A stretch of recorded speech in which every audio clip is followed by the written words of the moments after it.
This is the story of two sisters, Jessica Tate and Mary Campbell. Jessica lives in a neighborhood known as Rich. Jessica likes life. The only thing about life she would change, if she could, is that she would set it all to music. The Tates have more secrets than they do money. We're approaching Mary Campbell's house. Mary, too, likes life. Unfortunately, life doesn't seem to be too crazy about her.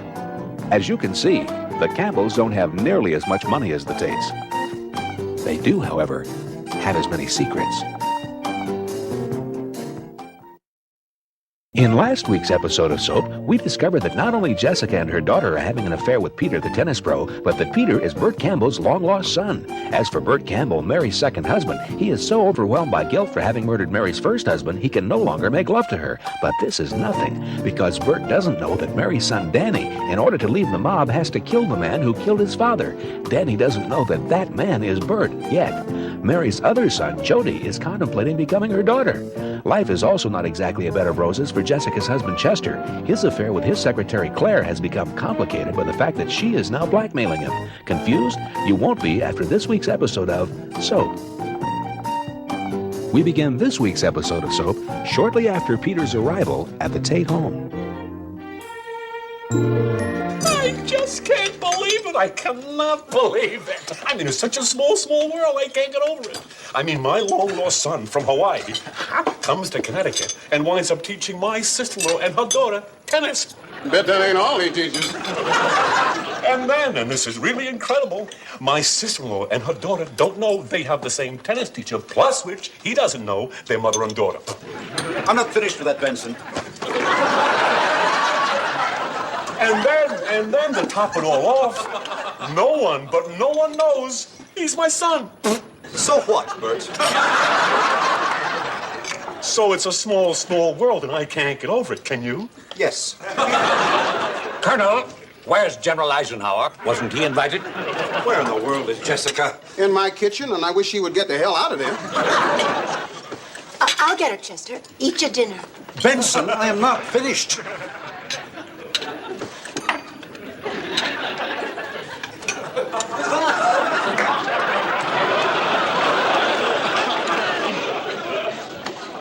Jessica? Oh, hello, Mary. Could I get you something? Jessie, you can't hide in the kitchen all night. Hide? Who's hiding? I am helping Benson make a souffle for dessert. Forget it. I ain't making no souffle. I told you I ain't making no souffle for these animals. The way they eat, I ought to just shove the food in under the door. And you see, for a souffle, of course, you have to beat the egg whites and the egg yolks separately. Therefore, you need two people, Mary. I mean, one to beat the whites and one to beat the yolks. I'm beating the whites. Oh, yeah? Well, there's a whole table of them in there I'd like to help you with. Jessie, I know. And if you don't come out, everyone's going to be suspicious. Oh, Mary, I'm so ashamed I could die. Do you realize what I've done? I've had an affair with my nephew. I think that's against the law. He's not your nephew. I mean, I just got used to adultery, and now I have to get used to Incest. Benson, he is not related to us. He is my stepson. Mary, I've never done this before. Ever. See, what it was I was lonely. I mean, Chester's never here, and the kids are never here, and I've done all the clever things I could with shelving paper, and, so, Mary, I did that. But I am never going to do it again, Mary, ever. Okay, Jess. Okay. Come on out now. If you stay in here, Chester will become suspicious. Oh, my God, Chester. I have to tell him. Mary, I have to tell Chester what I've done. Are you crazy? No, it's the right thing to do. It's a stupid thing to do. I'm going to tell him. All right, Jessie. I was never going to tell you this. But poor sweet Chester has been... How do I put this? Jumping on anything that breathes.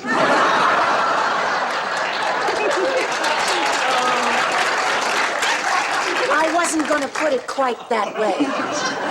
Oh, sweet, adorable Mary. I mean, you'd just do anything to keep me from telling him, even to making up that outrageous lie about Chester. Hi, Ma. Hi, Mary. Oh, hello, darling. Can I have the keys to the car? It's locked. But you don't drive, dear. I don't want him for driving. I want him for parking. The car is parked already. Look, Ma, can I just have the keys? I got my date outside in. We're just gonna sit in it. But dear, you can invite her in. I mean, she doesn't have to sit in the car. She likes sitting in cars. Look, Ma, we're just gonna listen to the tape deck and talk. I promise. All right. Here you are. Thanks, Ma. Bye, American. Bye. Oh, children. I mean, you work to give them a beautiful house, and then they just want to sit in the car.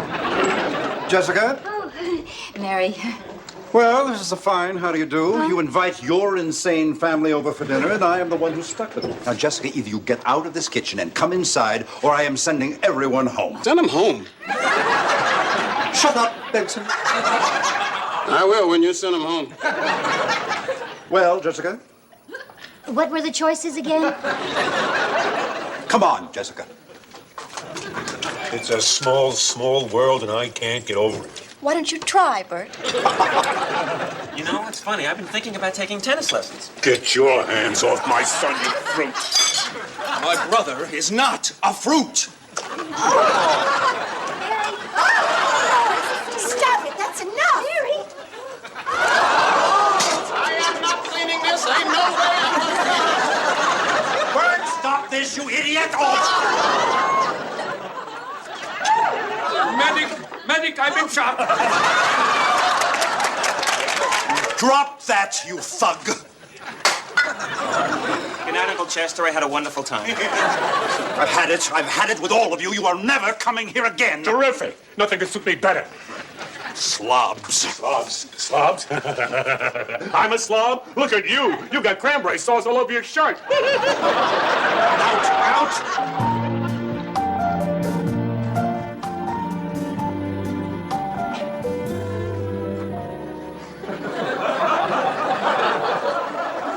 Bert, are you asleep? Are you kidding with that racket going on next door? Bert, we don't even try anymore. Why don't we try? 1 o'clock in the morning, and that's going on. There's nothing going on next door, Bert. What, are you joking? You don't hear that? Farkas and his wife? Is it that you're not attracted to me? Is that it? I think he hit her. There's nothing going on next door, Bert. Did you hear that smack? Didn't that smack sound just like I hit? I didn't hear a hit, Bert. I didn't hear a smack, and I didn't hear a hit. What? I was testing. You didn't hear that? Bert. Mary, I think you should have your ears checked. It's probably just wax, but I would have them checked anyway. Bert, what is it? Is it that you're not attracted to me? No, it's a temporary thing. It'll go away. Happens to men. It's been 6 months. Oh, wonderful. Put pressure on me, Mary. It'll never happen. Pressure? We never even talked about it. I just don't think we can let this go on forever. Oh, time. Now we have time limits? If there's one thing that doesn't help, Mary, it's time limits. Darling, maybe you ought to see a psychiatrist. Now I'm crazy, right? All of a sudden I'm some kind of nut. Right? No, darling, I just thought maybe it might help to talk to You someone. hear that? Quiet. Human beings are trying to sleep up here. Bert, are you having an affair? God, Mary, no. Because it's normal, darling. A chance encounter, a few glorious stolen moments, and sometimes life can be all the richer for it. So if you're having an affair, you can tell me. I'll understand. Mary, I swear it. There's no one. Good, because if you were, I'd rip your heart out. Mary, how could you think that even for a minute? Bert, I bought something today. I think it might help. Now, don't let the title frighten you.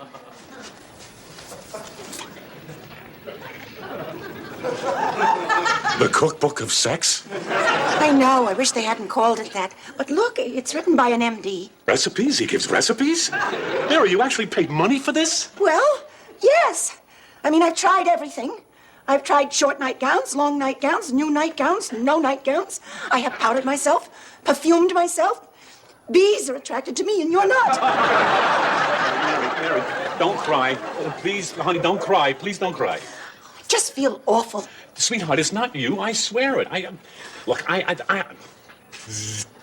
love you. Come on. Now, look, and you're all I want. I promise you, if things don't change, I'll get some help. I promise.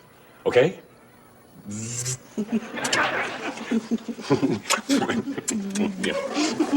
Come on. Let's try to get some sleep, man.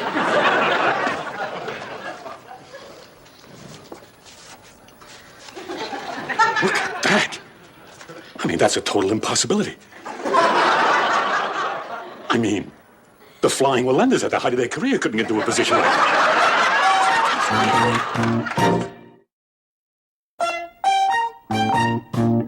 Claire, what are you doing calling me at home? Crying out loud, Claire, it's 1 o'clock in the morning. I can't come over. All right, Claire. All right. I'll come over.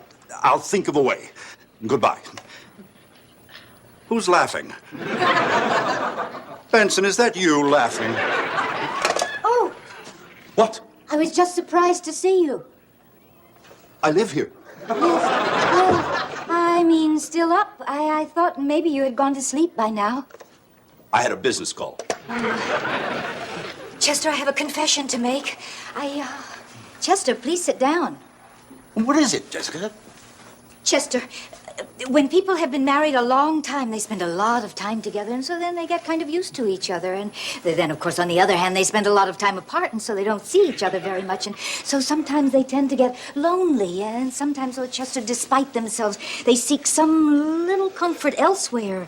And so, Chester, what I'm trying to say is that sometimes home cooking is boring, and sometimes the kitchen is closed, and so sometimes one goes out to eat. Jessica. Chester. Jessica. Oh, dear God, Jessica, you're not saying... I am.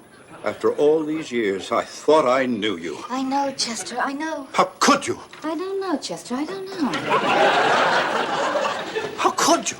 How could you, even for a minute? Oh, I'm sorry, Chester. How could you think, even for a second, that I would be unfaithful? Huh? You think our marriage means nothing to me, Jessica? Do you think I took those vows lightly? I don't believe this. To accuse me. No, Chester, I didn't accuse you. Oh, please, Jessica, you did accuse me. No, Chester, Unfaithful. Me. Jessica, may I lose the use of the entire right side of my body. If ever I have so much as looked at another woman, may my post-nasal drip back up and drown my brain. If ever I have been unfaithful to you. Chester, where are you going? Out! You've got me much too upset to sleep.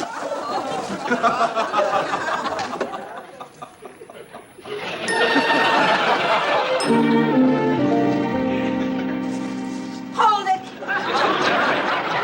Put that down. You understand, don't you, that this is the last food fight? I'm making you a promise right now. If I ever see one speck of food anywhere except on a plate, I am leaving. For good. Clean up this mess. You want a fresh cup of coffee? I think you've got some banana in yours. Yeah, thanks. You know, I think she's really serious. Yeah, me too. You see, oddly enough, the thing is, I don't actually hate you. I'm not too crazy about you, but I don't hate you. It's not even dislike. I don't dislike you. Not that I like you. Don't get me wrong, I don't like you. But I probably could like you if we didn't hate each other so much. The thing is, I don't know why you hate me. You know something? Neither do I. I mean, I've thought about it a lot, too. I've tried coming up with reasons, but there aren't any. I just look at you and I hate your guts. Yeah, well, I can understand that. But you know something? You've never really done anything. Danny, it's okay. Don't worry about it. Well, I just don't want you to take the fact that I hate you personally. I don't, really. Danny, I know I annoy you. I can be a very annoying person. Like the way I'm always telling you to leave the mob. I mean, if you want to ruin your life working for a bunch of gangsters. Well, the fact is, I'm leaving the mob. It's when? Well, soon. There's something they want me to do for them, and then I can go. What do you got to do? Yeah, nothing. It's just a thing. I don't even know all the details yet. Yeah, well, if I can help, just say the word. Yeah, Danny, really. Thanks. Well, I gotta go. I got a meeting. Well, yeah, I'll see you later. Right. Bye, Bert. Bye, Danny. Bert, have a nice day. Oh, you too. Hey. I say things are definitely improving here. Danny and I are becoming buddies. You know, you go fishing with a buddy. Why, my son Peter's here. We could go fishing. Peter could go fishing with Danny and me. The three of us could go fishing. Peter, Danny, and me. And Mary could come. It'd be just like a real family. I better buy 4 new fishing poles. Why 4 new fishing poles, Bird? I mean, aren't you going to invite me? I love to fish. Oh, this is very nice, Bird. Ever think of wearing a bib when you eat? Go away from your fruit. fruit. Wonderful. You've agreed to stop throwing it. Don't you think you could agree to stop saying it? Can't the two of you work things out? Hey, I'd be very willing, except there's one slight problem. The man hates me. He doesn't hate you. You don't hate him? Well, it's close. Why?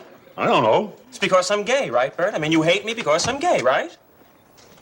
Well, I guess if you need a reason, that's a good one. Bert, it's a terrible reason. I mean, look at me. I'm a person. Bert, look at him.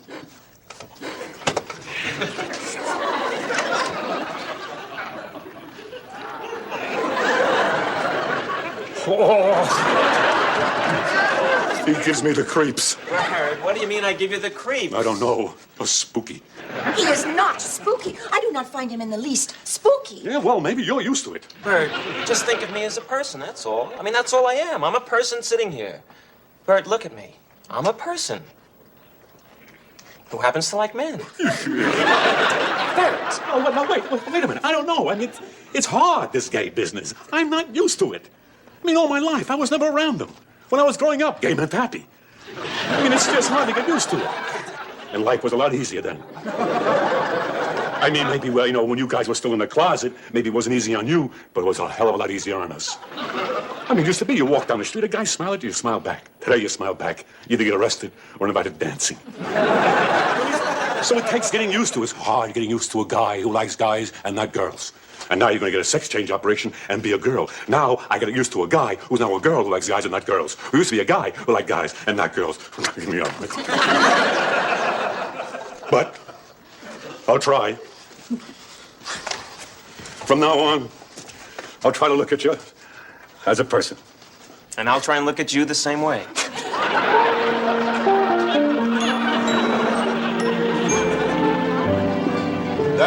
Danny, come in. Afternoon, Godfather. Danny, sit down. The fool's getting cold. Godfather, I've given it a lot of thought, and Until you taste this, Danny. Just wait until you taste this. no thanks. I'm not really very hungry.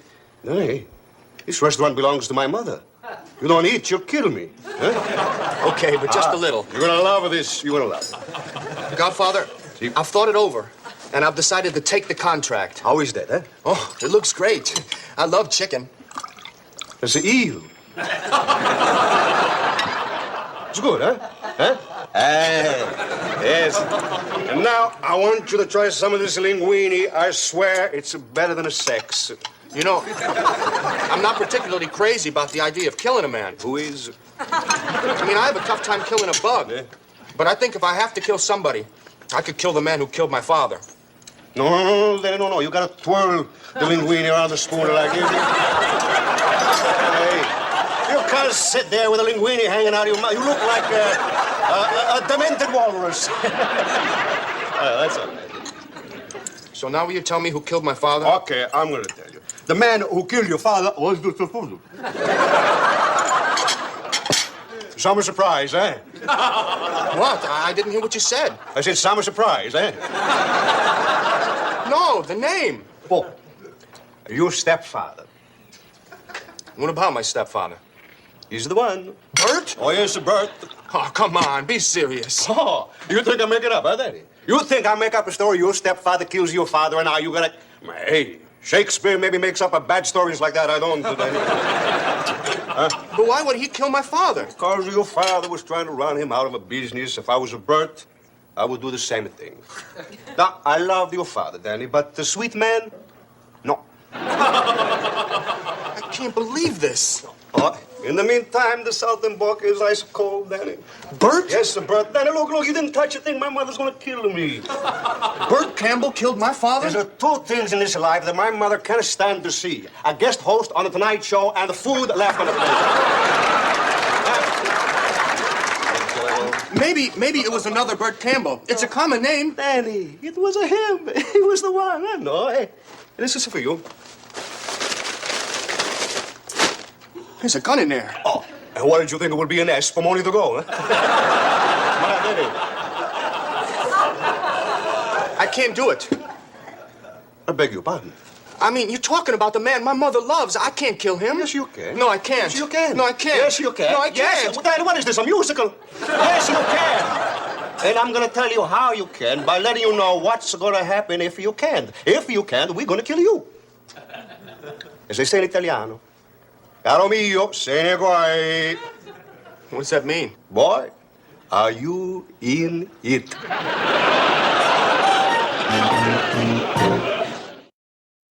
Will Bert and Danny become friends, or will Danny kill Bert, thus putting somewhat of a strain on the relationship?